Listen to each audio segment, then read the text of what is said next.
Here's another project I just picked up yesterday. It's a Insignia 5.1 channel AV receiver, and I paid a big $15 for it at the local Goodwill. I knew when I picked it up that it had a problem, very common problem, in that I'll show you what it does here. You turn it on and you say go ahead and go, everything seems to work, you can control the volume, and then boom, it goes into this little standby light, starts blinking. So it's going into protection mode. So something has gone wrong with the unit. Either one of the voltages isn't present, or you know, oftentimes one of the output channels shorts out, and then you see a DC voltage on the output channel. The protection circuit says no, not all is good, turn yourself off, and that's what's happening. So I've already gone through and measured the voltages inside the box, and a quick safety warning: if you don't know what you're doing, don't take the hood off these things. No user serviceable parts inside. There are dangerous voltages. You can electrocute yourself, so you've been warned. So with that in mind, I figured I knew what I was doing. So I went in and measured all the DC voltages, and they're all good. So I'm suspecting one of these output channels is probably shorted. So my next step is to go in and dig that power amp board out of there and measure all the transistors, output transistors, and see if I can find a shorted one. So that's what I'm going to do now. Alright, I managed to get this power amplifier board out. It was just right down in there. There's a few screws on each side and a few screws on the bottom, and a couple of connections disconnected, and it's out. So I can get to the bottom here where all the power transistors are accessed. See, that's got pins sticking out on all those.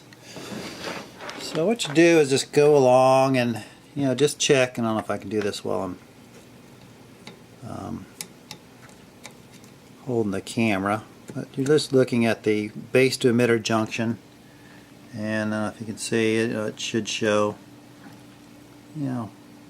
several, a couple hundred k ohms or so just on the resistance range. So I went through all of these until I came to, that was the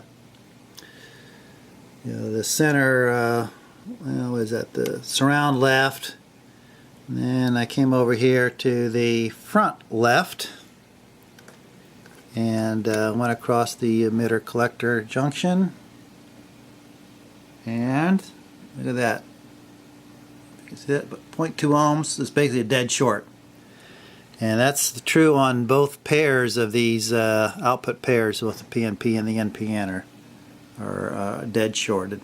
You can see it's going down. So that's the issue, is this front left channel has dead shorts on the two output transistors.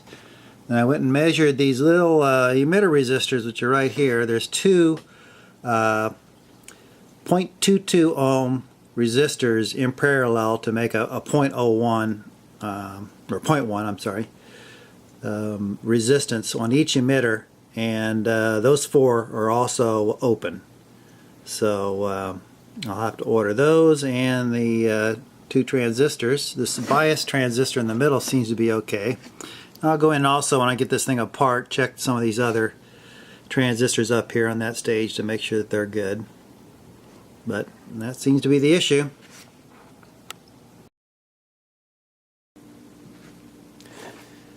Well, I managed to get this power amp apart. It's kind of interesting the way it works. There's some screws back here that screw this board down to the heat sink. So the only way to get to the power transistors is to unscrew those screws and kind of peel this thing back. And what kind of holds these two board pieces together is just the leads going down to the power transistors, which is probably why they have a big old glob of solder there to kind of hold them mechanically together. So I went ahead and pulled the two transistors that measured bad before, and the little emitter resistors, which were down in this area. And you can see if you go across the emitter collector junction on both of these, still reading a dead short. So they're definitely smoked. And also these little emitter resistors down here too, they're supposed to be 0.2 ohms. And you can see if I can get on them. They're reading, that one's reading 30K, some of them are reading up in the meg ohm range, so they're definitely open too. So that one's reading 8.4 meg ohms. So I've got these on order and these little collector or emitter resistors on order. They should be getting here, and hopefully fairly soon. I think these guys got to come from China, so it may take a little while. When I get all the parts, I'll solder everything back together and hopefully get this thing working again, since I was only able to find that one bad channel. That may fix it up.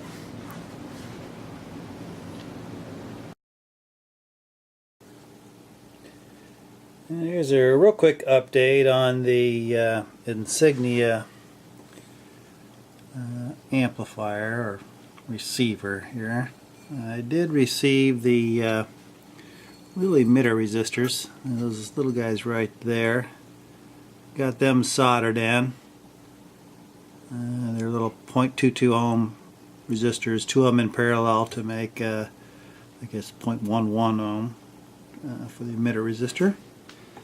There's the old ones there that are opened up, and I'm still waiting on the transistors. They haven't come yet, but when they do, I'll go ahead and solder them in. They go right there, and that should be hoping that'll make it work again.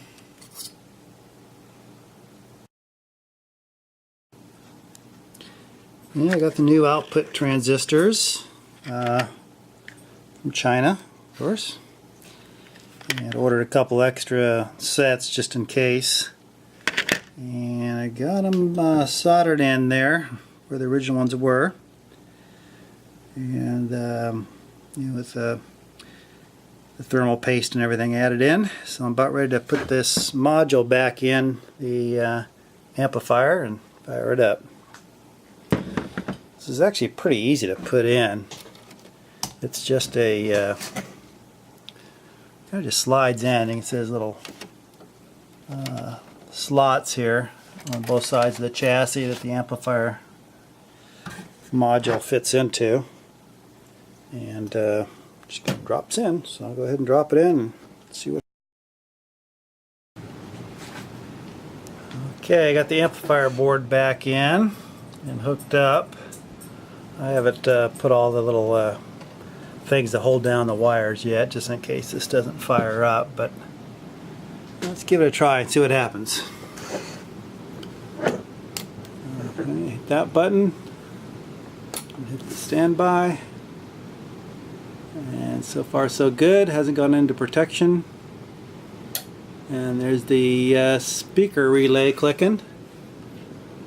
And it's got a speaker LED, so it looks like it's working.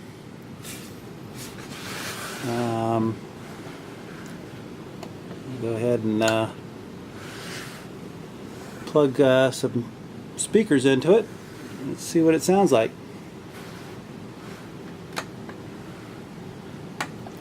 Everything seems to be working all right.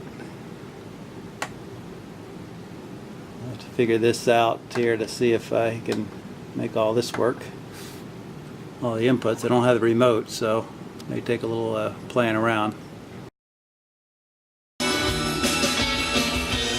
Well, it's all back together. Insignia's working. It seems to be playing music, and doesn't sound great. It seems like the bass is boosted a little bit too much. So I may need to get a remote control and try to figure out how to change things, to change the setup. It doesn't seem to be able to do it from the front panel completely. But it's playing out of both front channels, so it's working again. So there you go, with the price of $15 and $5 worth of parts. You know, it's another receiver is functioning and not going to the garbage can. Hope it'll work for a while.